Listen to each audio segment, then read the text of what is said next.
It happened on this stretch of highway in Fayetteville, Arkansas, back in 1975. A 12-year-old girl brutally attacked by a 41-year-old man.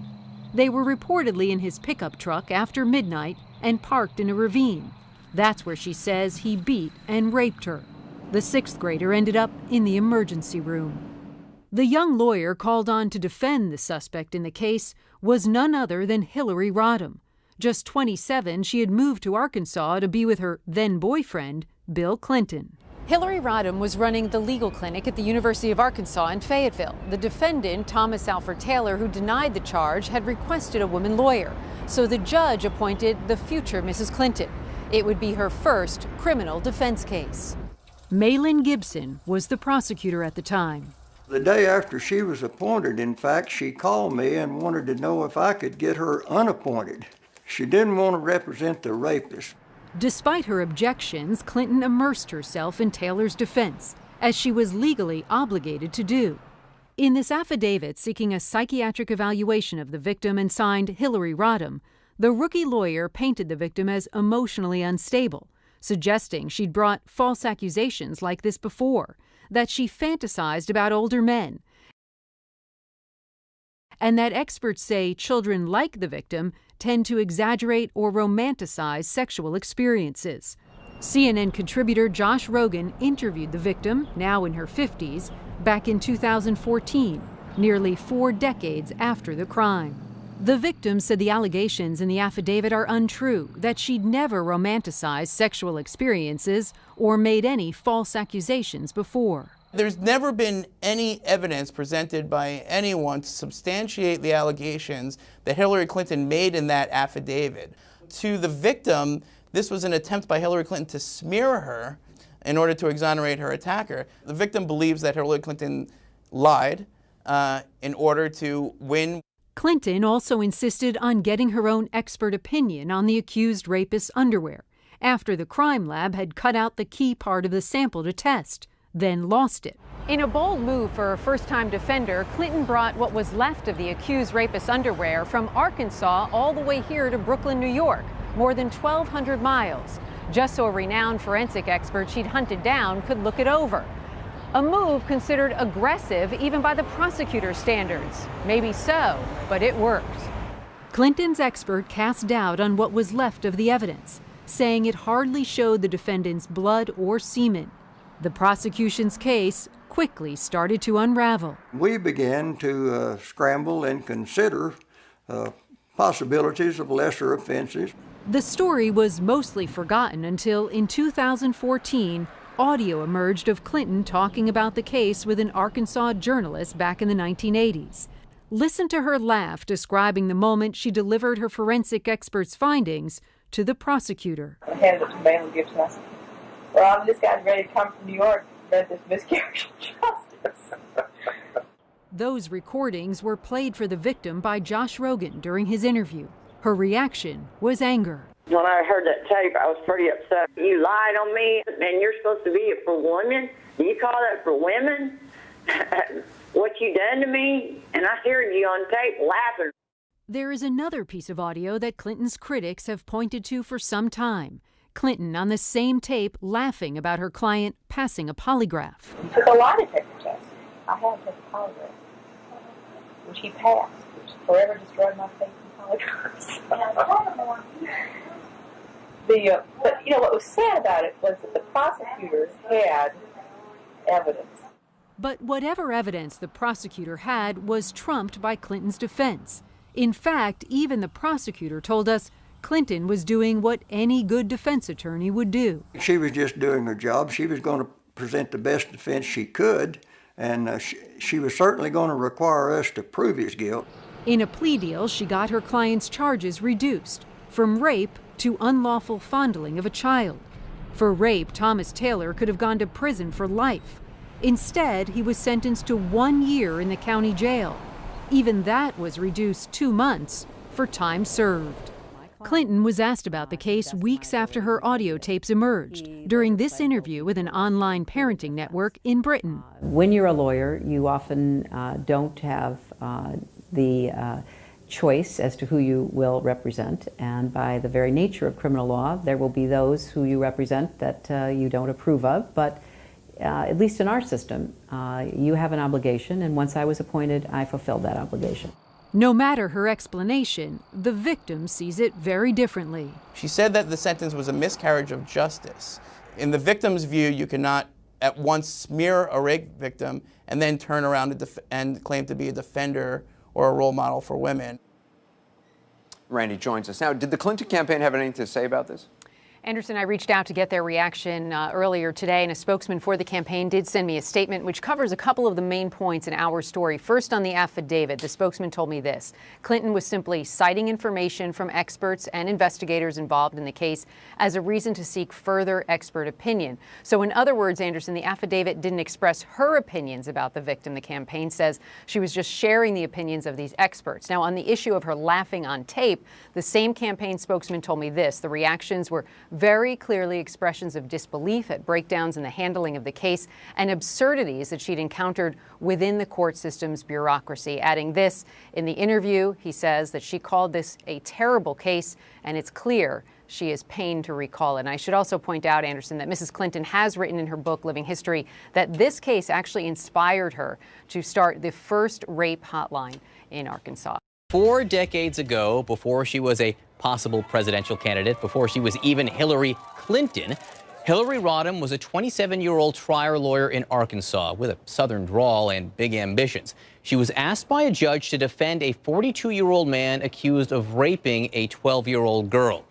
Now, Clinton was able to plea bargain down the sentence to just 1 year in prison, which was then reduced to time served. But the victim, who is now 52 years old, is speaking out to the Daily Beast and saying that one of the most famous women in the world put her through hell. She also has a message now for the former Secretary of State. You lied on me. I just realized the truth of it hard back in '06. After I got out of prison, I just studied a little bit. I realized the truth now, hard of what you done to me. I said, man, you're supposed to be it for women? Do you call that for women? What you done to me? And I heard you on tape laughing. She first spoke out in 2008 in an interview with reporter Glenn Thrush published in Newsday. These new comments come after an audio recording of an interview with Mrs. Clinton from the early 1980s was dug up by the conservative website The Washington Free Beacon. In that clip, Mrs. Clinton seems to admit she knew the defendant was guilty. He took a lie detector test. I had the polygraph. Which he passed, which forever destroyed my faith in polygraphs. So in the 1975 affidavit, Clinton wrote of the victim, "I have been informed that the complainant is emotionally unstable with a tendency to seek out older men and engage in fantasizing." Clinton, as we said, ultimately bargained down the sentence on a technicality involving evidence that was accidentally destroyed. But the victim says her life was ruined as well, and now says she's ready to stand up. When I heard that tape, I was pretty upset. I went back to the room and was talking to my 2 cousins, and I cried a little bit. I ain't gonna lie. Some of this has got me pretty down, but I thought to myself, I'm gonna stand up to her. I'm gonna stand up to what I gotta stand up for, you know. Josh Rogin is a senior correspondent for national security and politics at the Daily Beast. He spoke with the victims. Josh gave us these tapes. He broke this part of the story and joins me now, along with CNN legal analyst Paul Callan. Josh, I want to start with you here. You know, what can you tell me about this woman? Well, this woman has had a tough life since the fateful events of 1974. She struggled with the injuries that she sustained, years of therapy, anger issues. She battled drug addiction. She spent some time in prison. She lives on disability in Arkansas, unemployed. She never got married. She never had any children. She doesn't attribute this all to those events, but she said it definitely contributed to her life kind of spiraling out of control, from which she never recovered. She was never really upset with Hillary Clinton or Hillary Clinton's actions in this case until she learned very recently, because of the documents and videos revealed that you just pointed out, that Hillary Clinton had accused her of some sort of culpability in her own attack. And then when she heard the tape of Hillary Clinton laughing about her attacker's guilt, she decided that she just couldn't take it anymore, and she wanted to put her side of the story out in the public for the record. So she heard how Hillary Clinton handled the case back in 1975. That was part of it. That's why I want to bring in Paul Callan, our legal analyst here. Paul, I should say CNN has reached out to Mrs. Clinton for comment. They didn't respond. But in 2008, in a Newsday article, then Clinton spokesperson Howard Wolfson defended the conduct, saying, as an attorney and an officer of the court, she had an ethical and legal obligation to defend him to the fullest extent of the law. To act otherwise would have constituted a breach of her professional responsibilities. She was a lawyer, a defense lawyer, doing her job. Well, absolutely. And of course, Abraham Lincoln defended criminals. John Adams defended criminals. So it's always hard when a lawyer runs for office because you get cherry-picked on certain cases. But I think the real criticism here, and I just came from a deposition with a bunch of hardened New York lawyers around the table, and I said, I'm going to be going to CNN. I played them the tape. And they were all shocked when they heard that she was laughing about a case in which she got a guy who raped a 12-year-old girl off or got a lighter sentence for it.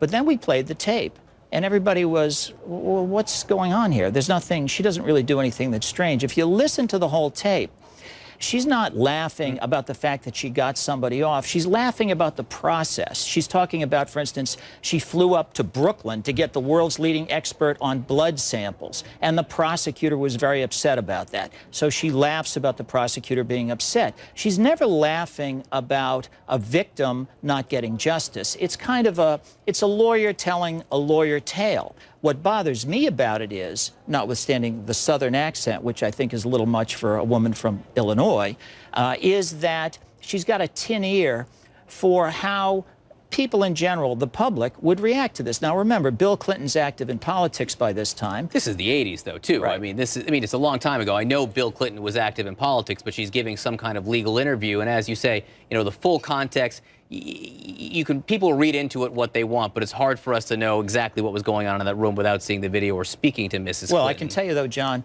we lawyers like to brag about, we tell war stories about our great cases. But if you represent somebody accused of a child rape, that's one you kind of don't talk about too much. And I'm telling you, that's the way it is with lawyers, even the best of lawyers. Josh, this story first came out in 2008 when Mrs. Clinton was a candidate. Now she's just probably a candidate. And this time the victim is out speaking. I think a lot of people are wondering, because obviously this is in the middle of a swirl of politics, has she been speaking to anyone? Did anyone approach her and say, you should be talking about this? Has she been involved at all in politics?